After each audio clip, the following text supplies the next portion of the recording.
নমস্কার, দেখেন জি 24 ঘন্টা 8:30 সেরা খবর নিয়ে আপনার সঙ্গে রয়েছে আমি শুক্লা। শিলিগুড়ি হিলকাট রোডে গয়না দোকানে ডাকাতি। 6 থেকে 7 জনের একটি ডাকাত দল বাইকে করে এসে চড়াও হয়। এক এক করে দোকানে ঢুকে তারা গয়না দেখতে শুরু করে, আর এরপরই আগ্নেয়াস্ত্র দেখিয়ে হুমকি দেয়। পুলিশ সূত্রে এমনটাই খবর। গয়না দোকানে রক্ষীকে হাত পা বেঁধে মারধর করা হয়েছে বলে অভিযোগ। লুটের পর দোকানের গেটে তালা মেরে পালিয়ে যায় একজন দুষ্কৃতী, পাকড়াও বাকিরা পলাতক। বীরভূমে হাতিয়ায় বোমা বাঁধতে গিয়ে বিস্ফোরণে মৃত্যু হয়েছে দুজনে। ঘটনাস্থল থেকে প্রায় 100 মিটার দূরে 3টি ড্রামে প্রায় 25 থেকে 30টি তাজা বোমা উদ্ধার করেছে লাভপুর থানার পুলিশ।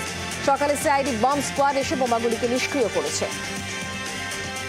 বেআইনি বালি বোঝাই ট্রাক্টর আটক করতেই বিপত্তি, গুরুতর জখম এক পুলিশ কর্মী। বীরভূমের দুবরাজপুরের ঘটনা। পুলিশকে দেখে পালা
স্বাস্থ্যকর্মীরাও নেমেছে বিপর্যয় মোকাবিলা বাহিনীও।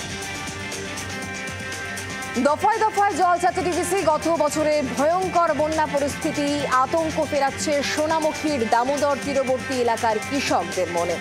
এখন কৃষকদের মাঠ ভর্তি সবজি, আর এই পরিস্থিতিতে গতবারের মতো চাষের জমি জলের তলায় চলে গেলে কৃষকদের বেঁচে থাকার উপায় থাকবে না।